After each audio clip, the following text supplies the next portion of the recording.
Breaking news, a woman has landed at JFK Airport with a passport from a country that has never existed in our lifetime.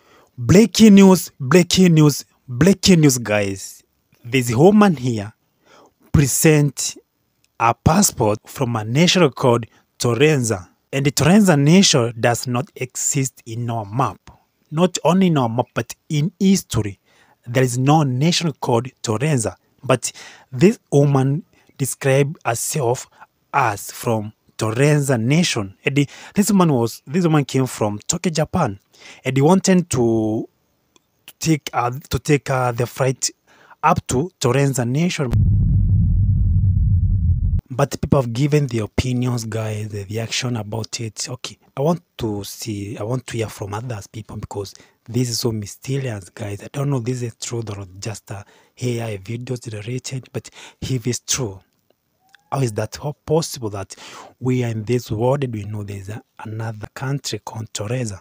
And probably that country does not exist in our maps, guys. So let's listen from the reaction from people. My people, hii dunia siko na maajabu. Mumesikia huyo mwanamke mwenye alikuwa anatoka Tokyo, Japan to a nation that has never existed in the map, has never existed in history before. Torenza. This particular lady, passport yake ilikuwa 100%, iko na chip, biometrics yake ilikuwa sawa. In short, database yake yote ilikuwa sawa. But the only surprising thing here ni destination yake. Where is Torenza? Enye hii country huyu mwanamke alikuwa na claim. And let me tell you, this particular lady aliwekwa kwa isolation room for maybe further analysis and investigation of this country that she was talking about. Na hata time aliuliza where she was, akaambiwa ako America. Alikataa, akasema I'm not supposed to be here.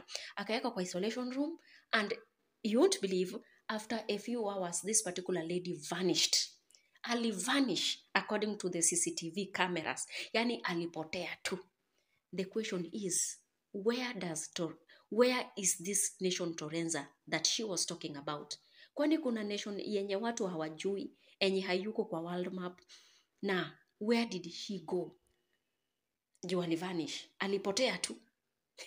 Anyway, kuna maajabu kwa hii dunia. Kistaajabu ya Musa, utayasikia ya Torenza.